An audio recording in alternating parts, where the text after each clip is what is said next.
This is University of Arizona Wildcat basketball. And this is the Tommy Lloyd Radio Show, presented by West Coast Trial Lawyers. Each week, the Wildcats head coach talks Wildcat basketball. You're always invited to join us at Union Public House for great food, basketball, and some fun. Now, Arizona Sports Enterprises presents the Tommy Lloyd Radio Show. With the coach, here's your host, the voice of the Wildcats, Brian Jeffries. All right. Hi again, everybody. Welcome back to Union Public House. Great to have you along. It's our usual Thursday night to talk Wildcat basketball. And great week just passed. Great week coming up here as the Wildcats will head north. We'll talk about that ahead. It was a good week since we were here last, of course. The Wildcats beat West Virginia at home and BYU on the road, so we'll discuss those games as well. Again, I want to thank everybody for coming out. Another beautiful night here in the desert. Can't beat that, right?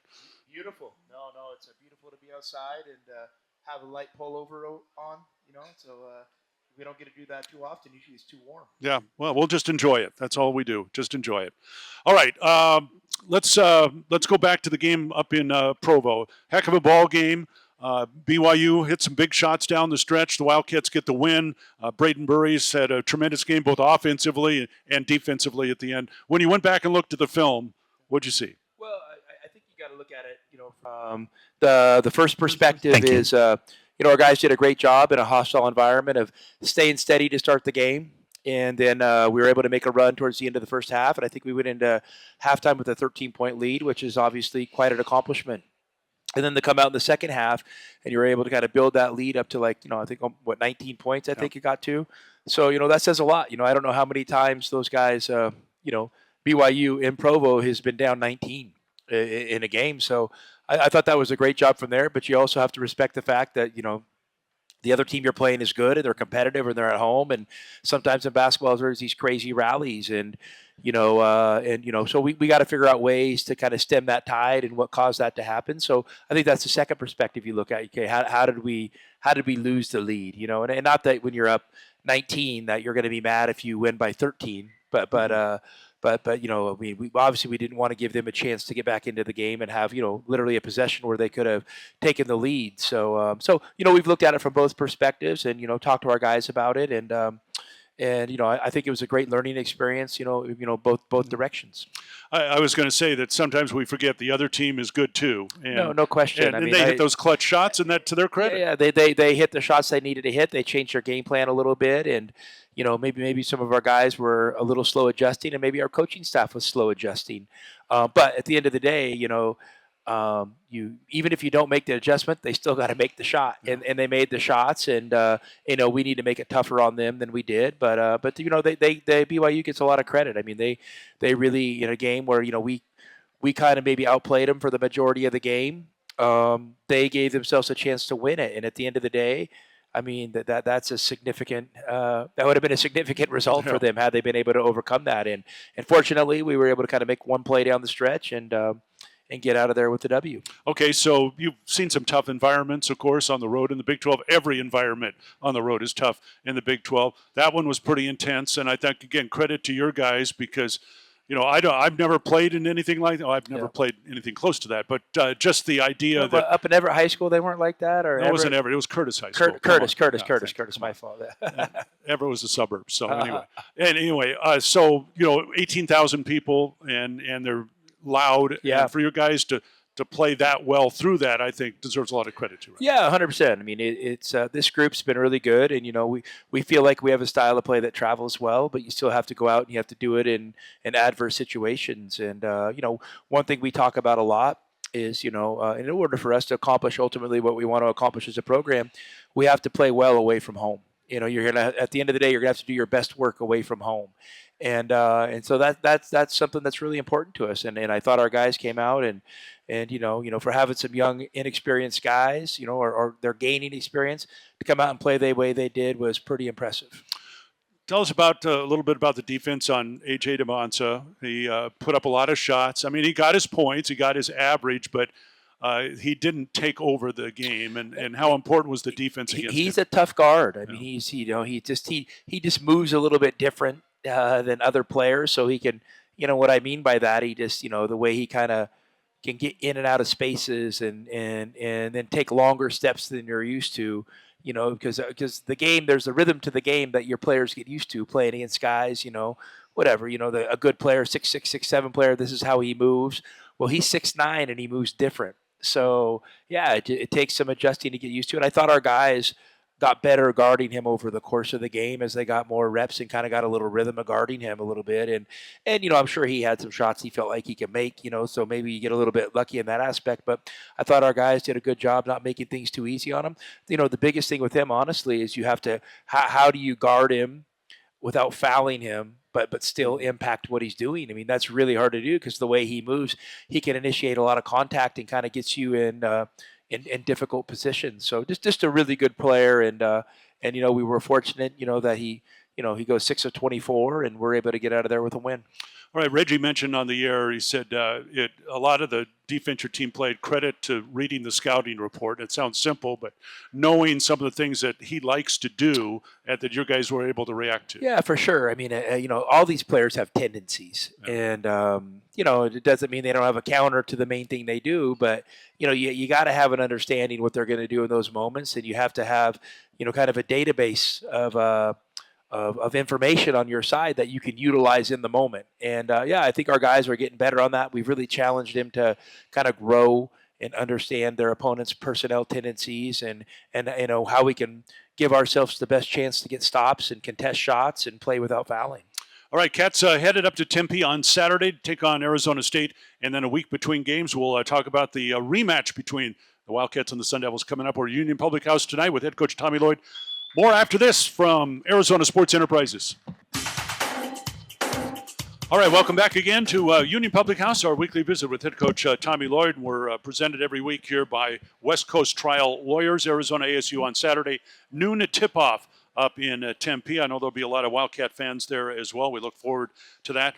Before we get too deep here, Coach, I did want to run by a couple questions we had from the audience here. And starting out with the leadership of this team, amazing the way they always are talking to each other on previous plays or keeping the confidence in each other. How did that develop this year?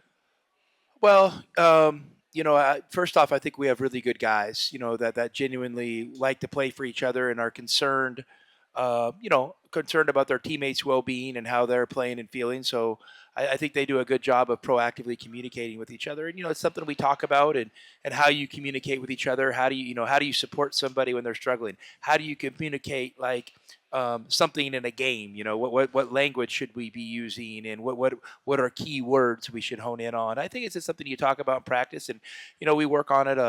We do little drills every day where I might just say, hey, this is a player-led drill. Here's what I'm looking to accomplish. You guys go circle up and figure it out, then show me. All right. And little things like that. This time of year, you don't always do that, but as you get further in the season, you want, and the message is simple: the players are the owners, and my job is to help put them in position. My job isn't to micromanage them, and so I want those guys to feel like they're owners and that they have input, and so I think that just little things like that, they kind of work in your favor to help guys, communicate together in a positive way. Some players, when they come in, you've been through this before, and in particular freshmen come into a program, and they might be, I don't want to say shy, but of course they're always deferring to the upperclassmen. Maybe they're not all that vocal. Maybe by nature they're not. Does this group seem a little more demonstrative in terms of their personalities on the court? Demonstrative is a pretty powerful word. I think we have guys that are confident basketball players and confident to take the bull by the horns and go make things happen. But I also think they're good enough guys and they respect their teammates enough that they want their teammates to share in that success as well, and their teammates to have space to make their impact. So, obviously our freshmen are good players. They're not shy. Mm-hmm. They're not the most emotional group. Honestly, we've talked to them about maybe finding ways to show a little bit more emotion in those key moments of games, especially to our fans and to each other. And they're starting to listen. I think they're starting to try that stuff because I think that's powerful. Because, if you're waving your arms to a bunch of people, to me, you have to have confidence to do that. Mm-hmm. If you're a little uncertain and you're doing that, it doesn't look right. So those are the little things I look for when guys are comfortable enough to kind of express some emotion and show some passion, to other people. To me, that's usually a sign of strength. Yeah, Ivan Karchenkov not afraid to Yeah, show some emotion. but he's learning. He's learning. You know, Okay. like that's maybe not stuff he was doing early in the year, Uh-huh. but you explain it to him why it's important, and then you give them the license to do it, and then from there they take it. All right. Cats and the Sun Devils on Saturday. Second meeting between the two teams. First one, dandy little ball game there. ASU played one of their best games of the year. Gave your guys everything you could ask for. What was maybe the key for Arizona to win that game? First of all, Well, we hung with it. And I mean, we withstood a barrage of tough shots, and so I told our guys, like, we can't be the team that's like, well, they just made tough shots, coach. We're living with that. No, we got to play a little bit better defense and maybe take away some of those shots or make them a little bit more heavily contested. So I think that's one of the areas we have to get better at is just making them miss some more shots. Whether that's early pressure on defense, being in the right spots, more aggressive with certain coverages, better shot contests. Defensive rebounding. I mean, all those things are probably add up and helping us play better defense. And then, yeah. I mean, listen, we know the emotion that can go into a game like this. So, we're fully expecting Arizona State to come out with the guns loaded and the barrel pointing straight at us. And so we're excited about that. all right. Maurice Odom is the leading scorer for ASU and was on that night here at McHale Center. 23 points on 9 of 24 shooting. All 4 of his threes came in the second half. He's kind of the guy that fueled them. He's a dynamic offensive player. This is the guy who's very comfortable having the ball in his hands. He's shifty. He has a lot of freedom, and he has a knack for making hard, difficult shots. So when he made those in succession, I mean, yeah, that grabbed our attention. And then they're big guy, they're freshmen. I think 5 mid-range shots. And he made them easy. And so obviously we have to account for that this game as well. All right, and one other note on that. I know rebounding is important in every ball game, and it seemed like because ASU's got some height this year, more height than they've had recently, but for your team to be plus 11 in rebounds, obviously important every game, but that game, I guess I'm pointing out, need to do it again this week. Oh, 100%. I mean, I think rebound is something we got to, pay special attention to, and we just can't assume it's going to happen. I think these other teams, when they're preparing for us, they see our rebound numbers and they understand, a big part of this game is going to come down to the glass. And so I think they're giving a little extra attention and focus on the glass and obviously giving great effort. So we've got to make sure we continue to match or exceed our opponent's effort in the glass because it's an important part of the game. All right, Union Public House tonight, Wildcats Sun Devils on Saturday in Tempe. More coming up from Arizona Sports Enterprises. All right, welcome back again to the Tommy Lloyd Radio Show. We're here on Thursday nights. We talk Wildcat basketball through the end of the regular season. Great to be outdoors again. Thanks for everybody coming out. The Wildcats remain number 1 in the AP poll this week, followed by UConn, Michigan, Duke, Nebraska, Gonzaga, Michigan State, Iowa State, Illinois, and Houston. That's your top 10. And 3 other Big 12 teams in the top 25 again this week. Texas Tech, number 11, BYU 13, and Kansas, number 14. And if you've looked at your schedule, you know the Wildcats will face all 5 of those teams sometime here down the road for the remainder of the season, the second half of the season, which will get underway next week. Coach, at your press conference today, you talked a little bit about the progress from Game 1 of the Arizona State game. Progress that your team has made since then, or progress of what you did in that game to this game against ASU? I think both. I think the Arizona State and who do we play after Arizona State? Did we go to UCF? Went to, I think so. Yeah. I can check. But. So in Arizona State, UCF, and then we played Cincinnati and West Virginia at home. Mm-hmm. I mean, there were some up and down moments during that stretch, but I felt like as we came out of it, we were kind of hitting another uptick, and you're looking for those. Unfortunately, progress isn't just steady climb. There's some ups and downs to it, and I felt like in that second half of that Cincinnati game, and then in pretty much the 40 minutes of the West Virginia game, and then the first half of the BYU game, and that's a long stretch of good basketball. And I just felt the ball was moving really easy, and guys were starting to kind of understand when and where to attack, and maybe situations, that hey, maybe it'd be better if I just move the ball in this situation, and so yeah, I felt like there was a lot of growth in that area, but like I always tell our guys. rhythm, you just can't assume it's going to happen. You have to go out and you have to make it happen, and you have to be intentional in how you make it happen. So, that's what I want to continue to work on is, us continuing to find our rhythm, especially on the offensive end, but then on the defensive end as well. So, yeah, I feel like we're making good progress now. Hey, listen, the objective isn't necessarily to compare game 1 of Arizona State to game 2. The objective is just to win game 2, the 40 minutes of that game. And hopefully when we sit down and evaluate it, we'll feel like, okay, hey, we had a better plan. We executed it better, this time around. A couple more questions here from the audience. Does your team practice a zone defense, and would you employ it if needed? Yeah, we do. We have a zone in our back pocket.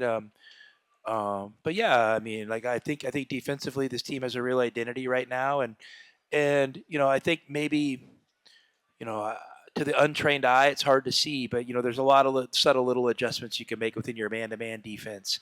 And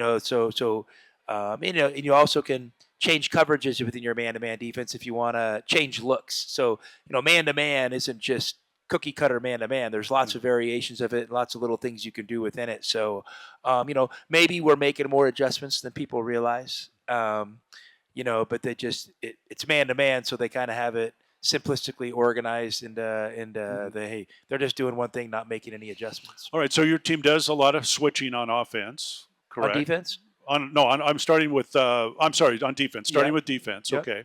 So when you're on offense, then are you trying to force your opponent to switch, or is that more in their game plan? Well, it's their game plan. Yeah. They I always tell people, in coaching, the other coach has a big house too, and he's allowed to prepare his team and make any decision he wants to make with his team. So, unfortunately, I don't get to control what the opponent does, but we can have responses planned. So yeah, we have, if teams switching, you might tilt your attack one way. If they're not switching, the 4-ball screen, you might do something else. But we're comfortable playing against both. Both of them are common enough that you see that you have kind of built-in default attacks within your system, how you want to play against them. All right. And Victor would like to know about you've got some freshmen that are playing major roles on this team, as we know, about their ceiling, and maybe it's too early because the season's not over yet, but how much more can those guys grow through now the course of the season? I think a lot. I've said it a lot. I'm not going to put limitations on these guys.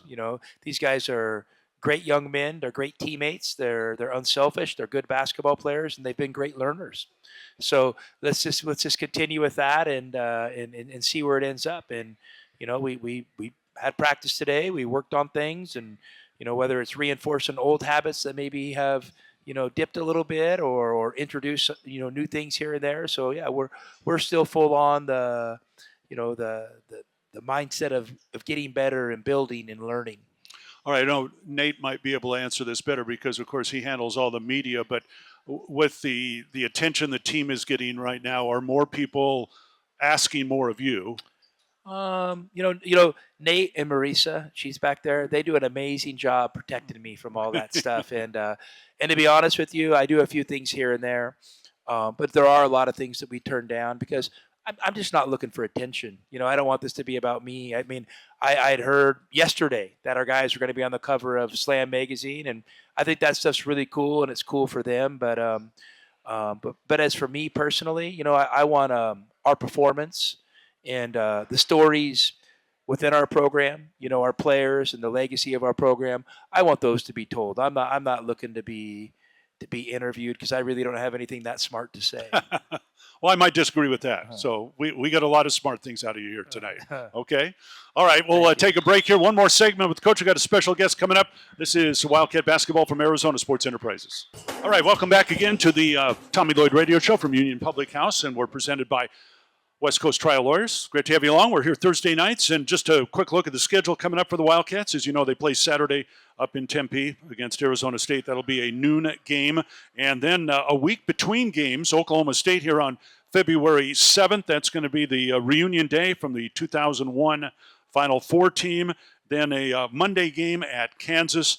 And then you got Texas Tech at home, BYU at home, and then go to Houston, Baylor, Kansas home, Iowa State home, and finish at Colorado. So we're about to turn the corner here on the conference season, and the ninth game of the conference for the Wildcats will be Saturday up in Tempe. Again, it's a noon game against the Sun Devils. So with that, with a little more time coming up, Coach, I mean, rest is, I guess this time of the year is probably the most important thing. I mean, you guys have been going real hard since summer, it seems like.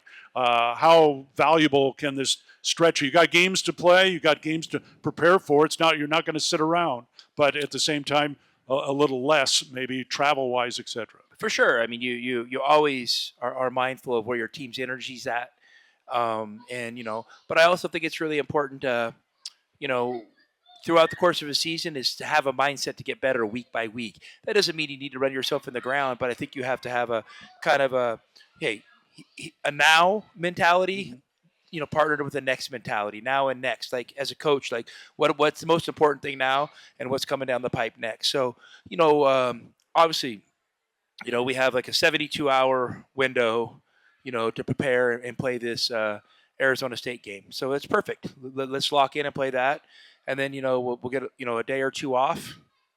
And then we have we don't play till the following Saturday, Oklahoma State. So, hopefully we could find a couple of days of practice, during next week to kind of work on some things, continue to get better at things. Like I said, not be afraid to feel like if there's one or two things we can add that can help us down the stretch of a season, because you just don't get enough concentrated practice time to really make significant changes, once you get going like this. So if you have a few days, you want to take advantage of it. Well, how much during practice then is it fundamentals versus game prep for the next opponent? Well, everything's fundamentals. Okay. Because there's fundamentals is woven into game prep, so like every time you play, I mean, you should catch the ball a certain way. Your footwork should be a certain way. I mean, when I'm watching the BYU game, one of the first things that sticks out to me is we got called for 4 travels. That's something I think is controllable. And they were all good calls. I mean, our guys, and each of them had a common theme where it was a hard drive to a stop, and our guy kind of drug their pivot foot a little bit on the stop. So, like, to me, that's a controllable thing within fundamentals. So, yeah, it's all woven together. But I understand what you're saying. We do, we have, certain, concepts and drills we do pretty consistently that really hammer certain fundamentals that are important to us that we really value. And then, we have segments of practice where we are, doing breakdowns, and kind of 5-on-5 stuff to prepare for the next game that is specific to that opponent. All right.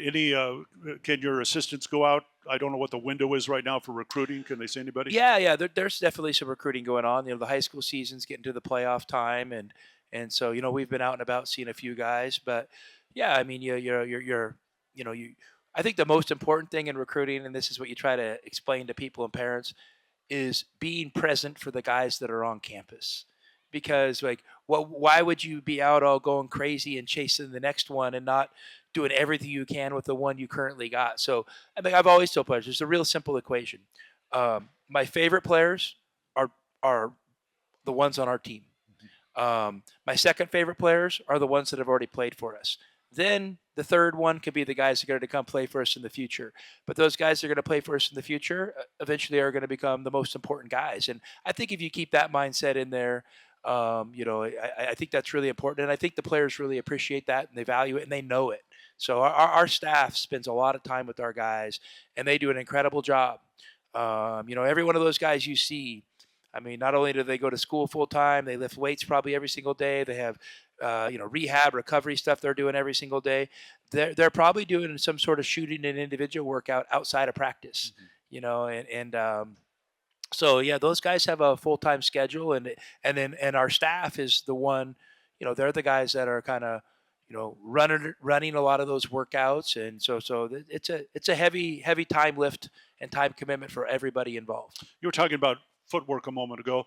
I wanted to ask you about the improvement that Mo Krivas has made in that department, because it's very noticeable from his first couple of years here. Yeah, he's come a long ways, and I actually watched him and Ken working out a little bit today, and Ken was doing some really creative stuff for him that, he probably won't be able to do in a game, but it's good for him to work on for his dexterity and things like that, and his balance. But he, I still think there's meat on that bone with Mo to keep improving some of that footwork, and because if you're a big with that size and you have touch, and then you could put some really solid footwork with it, man, you're you're a hard guard, and so let's remember Mo's only a sophomore.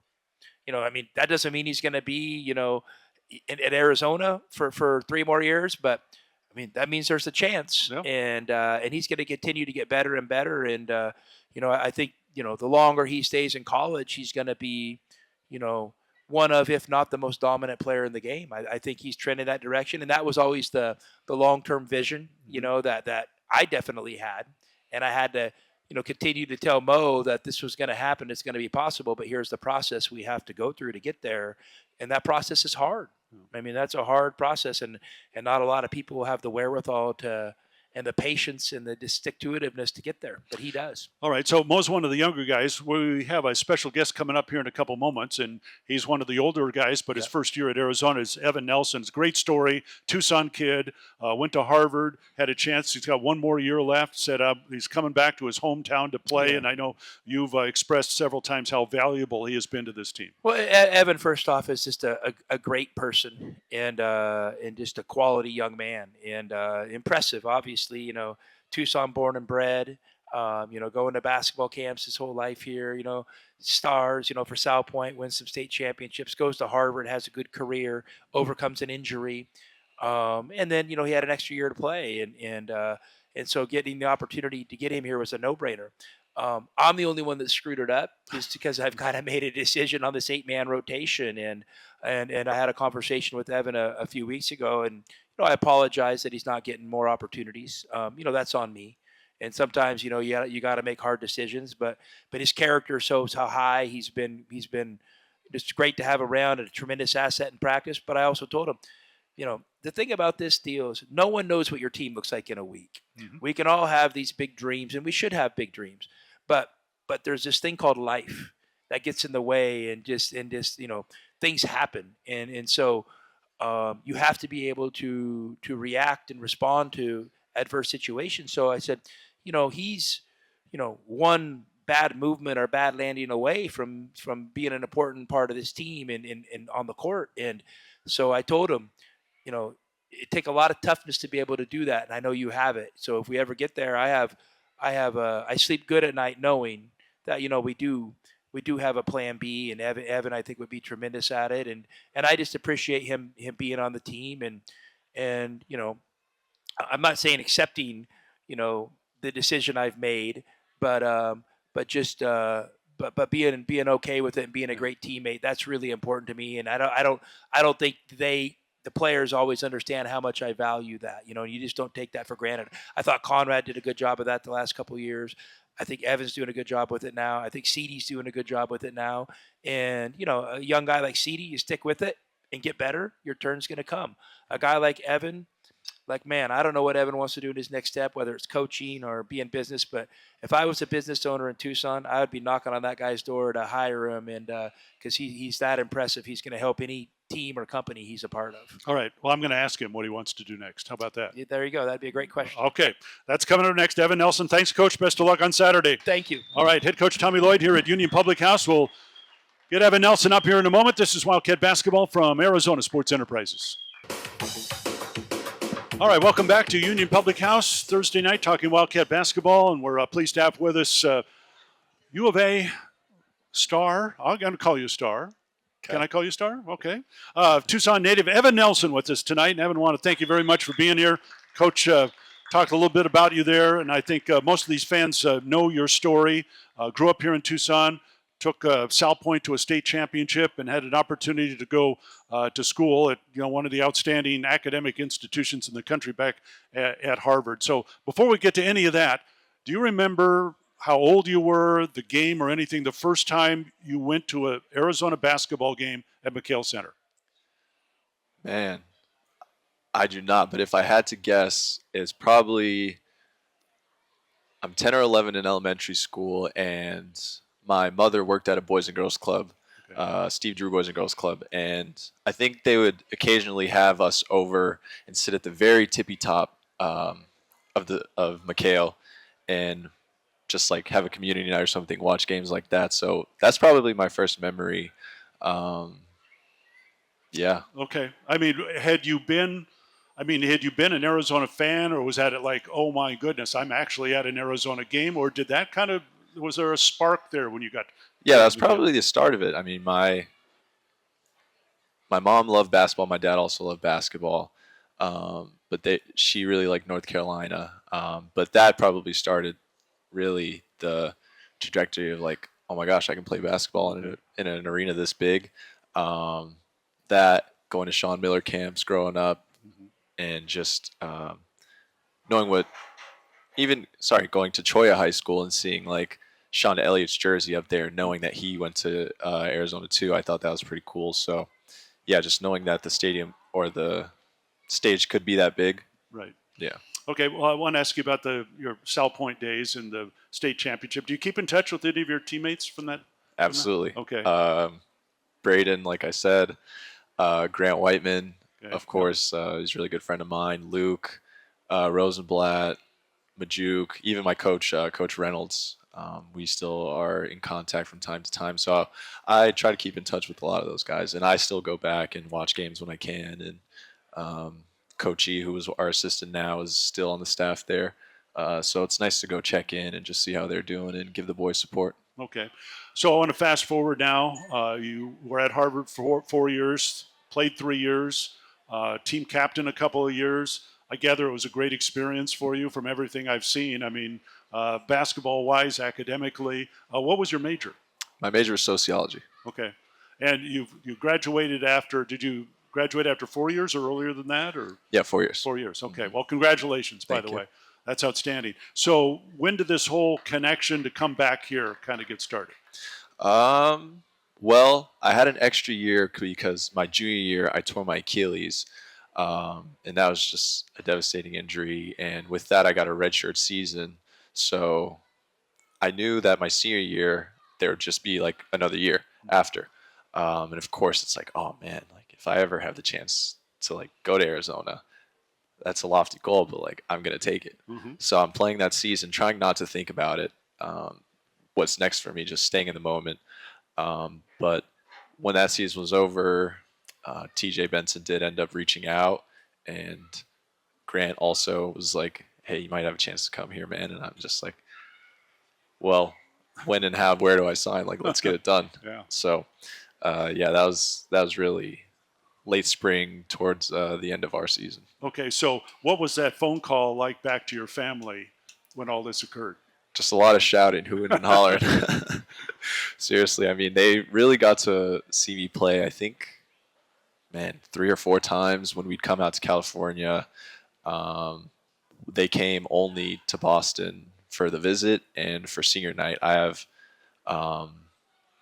4 younger sisters now, big family, so it was hard for them to make that cross-country travel. So for them to know that they have the opportunity to come see me play like every game now, they're very excited. So, okay, Ivy League basketball. It's an intriguing league because the schools are all, I want to say, evenly matched. Mm-hmm. What was it like playing in that league? You know, take us through some of the ups and downs of Ivy League basketball. Yeah, on any given night, anybody can beat anybody. You're playing, I don't know, Brown, who's bottom of the league. They're going to give you a tough match at home, away, Dartmouth. It's very dependent on, I think, coaching schemes and styles. So Princeton has the very, get it to the top, play delay action, split action, backdoor cuts, a lot of threes, versus us, we're just very free-flowing. So it's a lot based on personnel. And, I mean, you're going to know everybody you're playing against because you played against them for 2-3 years. So by the time, I don't know, you're a senior, you literally know this guy's every tendency, and you may be friends with them off the court too. So it's everybody's very familiar with everybody, and it can go any way, any night. Well, when Coach was up here and kind of popped the question there about what's next for you, do you want to stay in the basketball world? Do you want to use your degree? Have you even decided? I haven't decided, but basketball has been so good to me and has given me everything and more that I could ask for in life. So I think if I have the opportunity, I'll definitely try to stay in it. And I think just being able to also give back to the game when it's given so much to me, if I can stay in for sure, whether coaching or something like that, I'd love to do that. All right. We'll take a break. A couple more minutes here with Evan Nelson. Wildcats and Sun Devils Saturday. Back in a moment. This is Wildcat Basketball from Arizona Sports Enterprises. All right, welcome back to Union Public House. Arizona ASU coming up on Saturday, and we're presented by West Coast Trial Lawyers. A couple more minutes with U of A senior Evan Nelson back here for his final year of college basketball. It's great to have him here. So what was your first impression, your first practice with this Arizona team? What was your first impression when you saw the guys? Man, I felt like a mere mortal amongst gods. Like walking with Tove Awaka and even Braden as a freshman, he's huge. Mo, all these guys are really big and lifting weights. They lift a lot of weight. And I'm just like, wow. So that's how I felt. Okay. So when did you get a sense maybe that this team could be good maybe? Pretty early on. I feel like during the summer we were going at each other pretty hard for June and July, and got a sense, man, I think we got really good players. I wonder how good the rest of the country is. You're starting to watch these like early scrimmages that teams had that don't count for anything. We play St. Mary's and we do pretty good, and I think, man, it was really Florida where it's like, man, we just beat the defending national champions, and game after that we just come out, we keep winning. I didn't think that we'd be in this position, but I knew we were pretty good. Okay. So, Coach talked about your role on the team, and I wanted to ask you about being prepared because, like he said, you never know when, hey, it's your time. Take us through preparing for games and how you need to be ready to go as if you're a starter, let's say. Yeah. Well, I think first it starts with doing your homework and doing the scouts. So watching film on whatever team's coming up next, studying guys' tendencies from, the first guy, which is usually the starting point guard, to the last guy on the bench who's maybe the 8th or ninth man who might give some minutes. So knowing that in and out, knowing guys' tendencies, and then also keeping on top of our plays. And, yeah, just knowing where my shots are going to come from and being ready to handle the ball. Talking to Addison Arnold, and I asked him, I said, because when you play scout team, you get to emulate somebody on the other team. And I said, do you always want to be the guy that shoots a lot? I remember over the years, it was always, hey, I want to be that guy because then I get to jack up shots. But you mentioned point guard. Are you normally the opposing point guard as a scout team member? Yeah, typically. I think it just depends on tendencies. Addison will get more of the guys who are drivers, and guys who are more shooters, I think, will go to me. But where we differ is I actually would like to pass more. I feel really bad if I don't get to pass the ball and shoot a lot. I wouldn't want to cut selfish because you have to play the guy's tendencies, but no, I much more enjoy passing. Sure. Okay. So, how much, for those who don't know, how much film do you watch of those opposing players as you lead up to the game? So much. That's, I think, a big difference in levels. And I think a big part of what makes us so good is we have the coaches and even the managers do such a great job scouting the other teams, and we're in there days before, coming early, running through their plays, running through their sets, watching the film. So that also makes it easier for me to stay ready because, like we talked about, you got to do that homework, but it's already okay, they're calling something. I really already know what they're going to run if I can hear or can see what they're calling out. We know, hey, this is going to be a Spinoulis action, or hey, this is going to be a flex action, just based off their calls because we've had the opportunity to run it. All right. I'll ask you for a scouting report on Saturday's game. You've seen Arizona State once. What will it take to beat them again? Well, really, we just got to do what we do. I think scoring offensively and then containing. Coach said it to us today. They didn't see our best defensive game last time, but we're ready to get after them this time. Yeah. So, and I think Coach has brought this up before, and you kind of alluded to it there, and that is that Arizona needs to play its game, every game out. Yes, you study the other team, you're prepared for them and what they do, etc. But is it more important for the Wildcats to play Arizona basketball? Always, every game. Okay. And how do you describe that? If somebody said, what is Arizona basketball? Physical. First, I think we want to start with defense. Being physical, stopping the ball pressure. Next, we want to rebound. Tobey does a great job. All of our guys do a great job. And then after that, we're running. First 3 steps, we want to just get down the court as quick as we can.